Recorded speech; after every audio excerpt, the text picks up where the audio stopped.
So last episode we decided that this whole area was going to be one big farming district. So I figured it would make the most sense if our next build was a Bonemeal Farm. But before we can get started on the Bonemeal Farm, I want to run back up to the house, and we're finally going to craft up some diamond armor. I'm also going to spend some time making a new diamond shovel and a new diamond axe, because we are going to be needing a lot of dirt blocks and a lot of wood blocks in the future. But for now, we're going to stick this all in a chest, and we're going to head into the Nether. Now, I gotta be honest, I have really been hating going to the Nether. I mean, we have a pretty...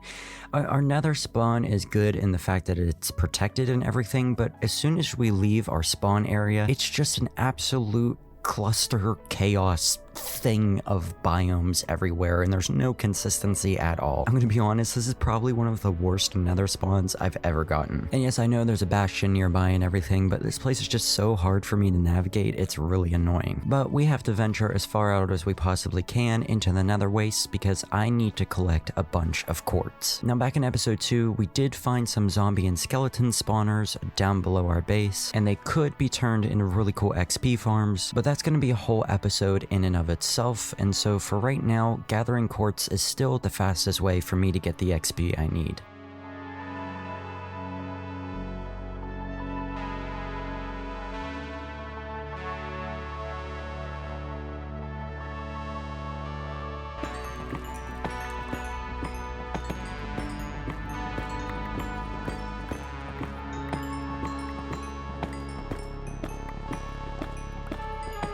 Okay, so with all of that out of the way, we managed to get 33 levels, which isn't bad, but we're going to start doing some enchanting here, starting with our armor. I'm just kind of looking through here to see. We don't really have anything good, so we're actually going to start with the axe. And efficiency 4 is great. Efficiency 4 on breaking 3 is decent. Let's go for the shovel now. I guess we should probably... No, let's try the pickaxe. There's nothing good there either. So we're just gonna go for on breaking 3. That is a great shovel.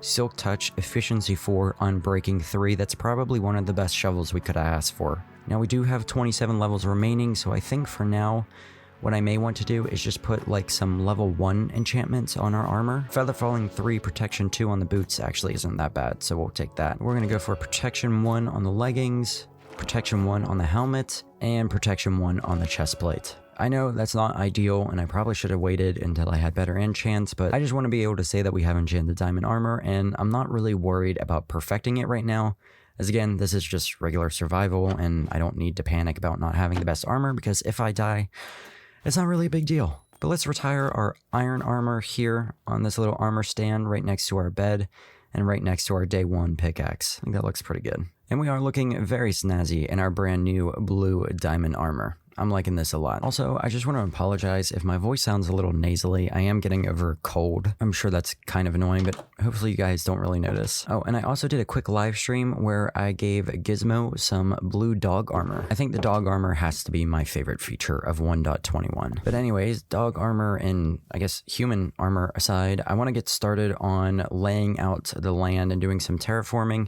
getting the area ready for our Bonemeal Farm. So we're just going to eat away at some of this dirt and kind of push this hill back into the mountain here to make some room for the structure. And then I'm going to lay out the circle for what is going to be the foundation of the build. And I'm doing this first, and then we're going to build the Bonemeal Farm, because I want to make sure the actual farm itself will fit inside of the area that we've prepared for it. Otherwise, I'm going to have to move things around and redesign the circle, and that's going to be kind of annoying. And yeah, I'm glad we did this part first, because I don't like where it's sitting. So we're going to remove it, and we're going to move it forward a bit more towards the front of the hill. That way it sits more symmetrically on top.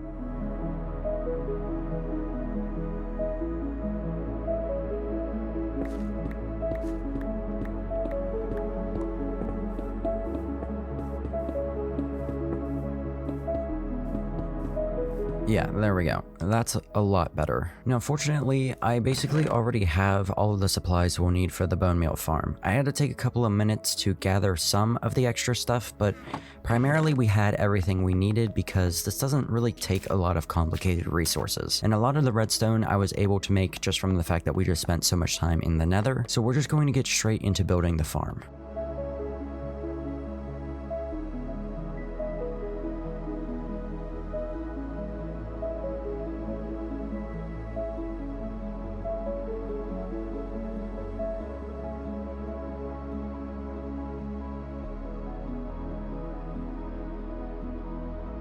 Okay, so the bulk of the farm is done, and the last thing we need to do is just fill up this dispenser with whatever bone meal we have on hand. Then we need to head up top and just, I think we need to bone meal the ground here. And then if we flick this lever, it is working, I think. Okay, so what happens is the stone is going to push the moss forward, and then the bone meal that's in the dispenser below is going to re-bone meal the ground, which will also activate the water like you just saw there, but something is wrong. The water should have flown across the platform, so we need to change something. Now, I did follow a tutorial for this. Clearly the water isn't activating properly. Why can't anything I do just work the first try? Does anybody else feel like that? I feel like just even in life in general, like people just do regular, normal, simple things, and it just works. Why does it not just work for me? Like everything is just broken. I'm broken. Okay, there we go. I finally got it working after a little bit of tinkering and some redstone ingenuity. This is the first time I've actually incorporated redstone by myself to a build and not needed to look up a tutorial to fix things. And I'm very proud of myself. All I did was add like, I think it's called like a redstone extender, like a tick extender. Basically what it is it's these 4 comparators right next to each other that send the redstone signal in a circle for a couple seconds longer than it's supposed to. That way it takes the redstone longer to get to where it's going. But everything is working properly. Now, the only problem I'm having is that what I feared would happen happened, and that's the fact that the circle is too small for this build. Well, it's not too small, it's just in the wrong place. So I have to tear this outline up once more and replace it a couple blocks further in front of the build. Everything is working, the circle is where it should be. We can move on. Now, unfortunately, the first part about getting this thing actually set up properly is that we need to go back into the Nether. And the reason I need to do this is because I need to find soul sand valleys and I need to collect as many bone blocks as possible. I'm gonna try to get a few stacks going. I don't know how well this is gonna work out for us, but hopefully not a lot of problems arise. And while we build this, I wanted to go over today's comment of the day, which is a little more personal. But this one's from Dakota Kinnard, and he says, "Hey man, I just wanted to say I love the laid back chill vibes you have. It's a breath of fresh air finding a YouTuber that isn't quote unquote in your face, that just a few decibels away from screaming tone. I hope one day you'll be successful enough to fire yourself from your day job because you're putting out amazing content. Thank you." So first of all, of course, thank you so much for the kind comment. I'm glad you're enjoying these videos. And to address the in your face comment, I'm glad you feel this way about my videos as well, because that is what I'm going for. Everybody here knows that my most popular video on my channel was very much in your face. And so I'm kind of a hypocrite for even speaking on this because 90% of my followers have come from those type of videos. And I gotta be honest, there are some very enjoyable aspects of those type of videos. I think with how competitive YouTube has become, it has really forced people to get creative and build these absolutely awesome mega structures and edit videos in ways that people never would have even thought of in the first place. So that in-your-face content has definitely created some really awesome people and some really awesome video styles. But for me, as much as I liked making those videos and being really creative and basically creating movie quality content, it got really exhausting. I mean, sure, I was getting hundreds of thousands of views and I was enjoying myself, but at the end of the day, it was making me tired and I'd much rather create content like this. You know, I miss the days when you would watch YouTubers and you could genuinely feel their passion for their stuff through the camera. And while that is still the case with a lot of YouTubers today, I'm afraid that it feels like it's become very few and far between. And if people are going to watch my content, I want you to watch it because you're experiencing the same joy I'm experiencing while I play this game, not because I farmed you for watch time. But thank you again so much for the kind comment, and I hope you continue to enjoy the videos. But let's get back to what we were doing. So the first part of this structure is the bottom part, and that is going to be made of andesite. And once we're done setting that up, we're going to use all of the quartz that we've gathered throughout our 2 nether trips, and we're going to build up a base foundation for the rest of the build. Alright, so this is what we have so far, and I think it looks decent. I'm actually not a fan of the diorite walls. I think it is too much of a contrast to the regular quartz, so we're going to be removing those eventually. Also, ignore the random floating block in the middle of the build there. I just have that to mark out where we're going to be splitting the build again, because I do want this thing separated into 3 different modules. But earlier, I talked about a gradient we're going to be using, and it's going to be a white to kind of yellow sandish gradient. A lot of builds on YouTube actually use this. This is not a new gradient that I came up with or anything, but I think it looks really cool and it would really fit the theme of this build. So I'm going to need to spend some time gathering some birch wood and some oak wood.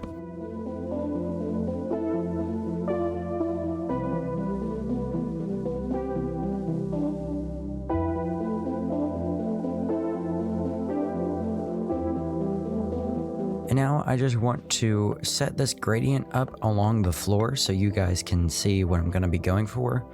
We're going to start with stripped oak, and then we're going to move to... Actually, wait, we need to switch this around. The stripped birch needs to be next to stripped oak, then the birch planks, followed by bone blocks, and then quartz. There we go. Yes, this is what I'm going to be going for, and we may actually remove the birch planks from this as well. I want to make this gradient as simple as possible, but we're going to use this to make it look like the build is weathered and kind of run down and stuff, and I think it's going to look sick. Now, I am actually going to gather some sandstone because there is one other block I think I'd like to incorporate into this gradient, and I think this is the block we're going to use to replace the birch planks, and that's smooth sandstone. I think the color yellow of smooth sandstone is a lot closer to the colors that we need, and the texture of the smooth sandstone is more akin to the smoothness of the bone blocks and the smooth quartz, so I think it'll work really well. Yep, this is it.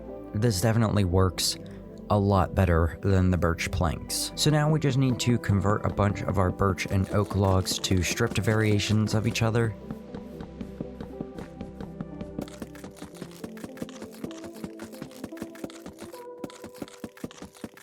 And now we can kind of begin to start trying to simulate some shadows and like water stains on the build. Okay, yeah, that is looking okay. It doesn't look great right now. Yeah, let's turn shaders off. That looks so much better. That looks so much better without the shaders on. I think it was just because it was in the dark and the shaders made it look weird, but that is almost a perfect transition from white to that darker yellow tan color that I was talking about. Now I'm going to continue to play with shaders off just for a little bit to really make sure I'm able to see where this gradient looks good and bad. I want to make sure I do this right the first time, but we basically just have to do this around the entire build and we'll be good to go. Okay, so the primary parts of the shading is done and this is exactly what I wanted. It looks perfect. Now, I actually learned this trick from BOO, and what he does is he uses really dark colors almost in a straight line across a build, and then he has the brighter colors of the gradient right above it, and I'm having a hard time explaining it, but if you guys look, you can clearly see what I was going for, and it makes it look like there's like a little line or a little ledge in the build when there actually isn't. And I think it turned out really cool. Now, I am actually going to have a little indent in this build. We're going to come in with some quartz stairs in a few minutes here to kind of accentuate that look of there being like a little ledge or kind of a notch in the structure. But I think it looks cool right now as it is too. But before we can work on that, I want to move to the top of the build and I need to create something that looks like a railing, but it's actually supposed to represent some sort of pipes. I'm going to throw the inspiration image up on screen for today's build, and what I'm trying to represent here is some kind of rotating hoses that are going around the outer edge of the top of the build, basically giving water and life to the plants that are resting on top. And I picked this build because I thought it would be really cool if we could make it look like that moss blocks and leaf blocks were like spilling out of the roof of the building, because there's so much going on, you know, with the production of bone meal, and everything's so fertile and growing so fast that the build literally can't contain it, and all of the foliage is just starting to spill out and stuff. And I think that looks okay, but we can always change it later if we don't like it. And now what I need to do is I just need to come in here and sit in the Bonemeal Farm to collect all of the moss. And why am I T-posing? And I just need to collect all of the moss by not letting it pass through the hoppers and make sure it goes into our inventory. It's really nice that this farm is kind of 2-in-1, bone meal and moss. Pretty sick. With that done, we're going to just come to the top here and we're going to start layering moss blocks on top of each other, kind of coming to a point or a dome shape in the center. Now we just need to come through and bone meal all of this moss to make it look a little chaotic. And we're also going to take the time to place down some of those leaf blocks that I was talking about to give it a bushier, more fluffy type of look. There we go. I think that actually looks really good. Now I'm going to use some of the new tough blocks, and I'm going to come to the top of the build here, and I'm going to try to simulate those kind of weird hose looking things. That's not going to look perfect, but it'll get the point across. And there also seems to be some kind of like hose module attached to this as well. Maybe like a little container that the water sits in at the top of the build. So I'm going to try to throw some random blocks together here to simulate that as well. There we go. That does not look half bad. I like it. So now that the basic shape is laid out here, I'm going to start throwing in all the details and add some additional buildings to this place. I want this to look pretty chaotic, so we're also going to be working with diagonals today, which is not something I do very often, but hopefully it'll all turn out nice.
Okay, I gotta be honest, this is looking pretty sick. I really like the way this is turning out. I added a bunch of pipes everywhere and 3 additional little outcrop buildings where we're going to use them as storage. Now the reason we're going to use them as storage is because I want every single build in this world to have a purpose. I want there to be a reason for us to visit it. So not only is this a functional bone meal farm, but this is where we're also going to store all of our moss and bone meal and other foliage blocks. That way, if we want to use those blocks, we have to go to the place where they're produced. And not only will that add some lore and story to our world, but it will give us the opportunity to really explore and appreciate all the builds that we've made. But before we put the finishing touches on the build, I actually want to go out and I want to find a horse. There's a lot of open areas in this world and it takes me a really long time to traverse the area, and I don't want to just beat the Ender Dragon and get an elytra right now, so we're going for a horse. Now last I checked, there were some horses out between some of these plains villages, so we're gonna go check out these areas first to see if we can't find a new friend. Well, what are you? You're a donkey. I don't need a donkey, I'm sorry. I need something faster than a donkey. I need like an Olympic athlete level horsey here. How is there no horses? Where have all the horses gone? Hello, horses? Wait, I think I see some up on the hill here. Oh, there's some right by this tree too. Hello, my friends. Ooh, an all black horse would be pretty cool. I might like that idea. I saw some more over here though. I want to see what other colors we got. There's a silver one up on the hill there. There's like a dark chocolate brown one here. And there's a brown one. I like this guy. Aw.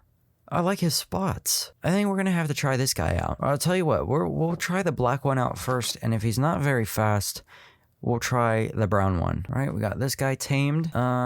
He doesn't seem to be all that fast, honestly. And he doesn't have a great amount of health, I don't think. So let's try out this brown spotted one. And also, I did get the diamond horse armor from another fortress I explored a little bit ago. I just didn't include that segment in the video because it wasn't a very interesting fortress. I didn't get any blaze rods or anything. It was very small. I got lucky. But now this guy's tamed. He seems to be a lot faster, actually. And he does have 1 additional heart. And on top of both of those things, I like the look of this guy.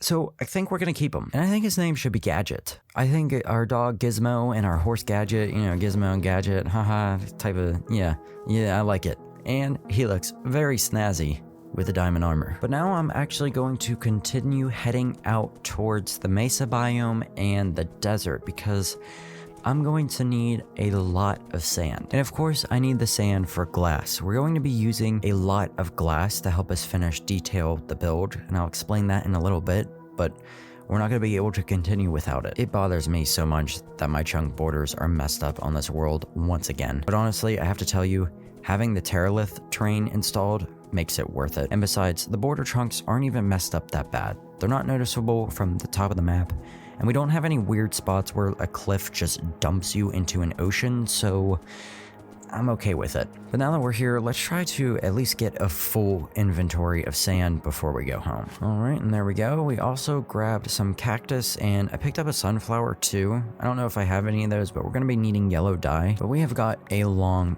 journey home, so let's get that over with. Now that we're back, I also need to grow some of our coconuts here to get brown dye, which is kind of annoying, but we really need it. And after smelting up all of this glass, I'm starting to realize we crabbed way too much glass. There's no way, because we're going to primarily be working with panes. So essentially the glass you see in our inventory is double that in its value in panes. So yeah, we may have gone a little bit overboard, but that's good. We have glass for other builds now too, so I won't have to worry about that, at least for the next 1 or 2 structures. And we're going to start by creating some yellow and orange and red stain panes, because I may be using a couple of these colors in the build.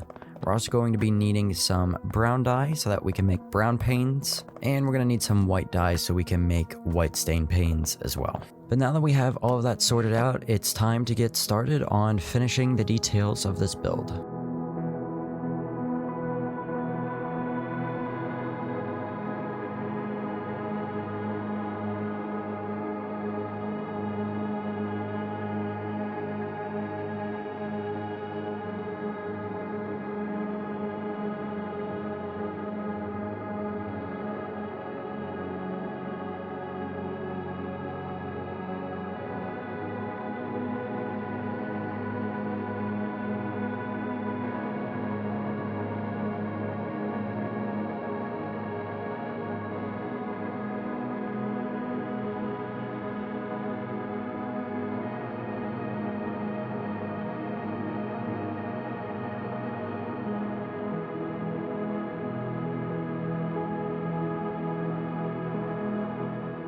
Okay, wow. This turned out exactly how I wanted it. The panes add a lot, and I know from far away, you probably really can't even tell where they are, but that's the point. Check it out when I zoom in. Look, now you can really start to see where all the glass is, and this is a technique I learned from a YouTuber named Snarple. He's basically just the gradient in Minecraft color theory god. And I watched a couple of his videos, and he basically explained that you can use stained glass to create extra layers of color and gradients that normally wouldn't be available to you. And as you can see from far away, especially if we look at the back here, look, you can't really tell at first, but when I zoom in, you can see that I have brown stained glass panes helping me to accentuate some of the darker parts of where the water stains are. And I use some white stained glass panes to help give some light highlights to the build as well. And it's just, this turned out so good. And honestly, the amount of things you can do with glass is just exponentially large, and I can't believe it's taken me so many years to realize like what you can do with these things. I'm going to be incorporating stained glass into most of my builds going forward. I'm so excited to I don't know, it looks cool. And it's a new thing for me. I'm very excited. But now I'm actually going to create some dark green stained glass panes. And I'm going to go up to the top of the build here. And I'm going to place these in to try and simulate some like lighter leaves.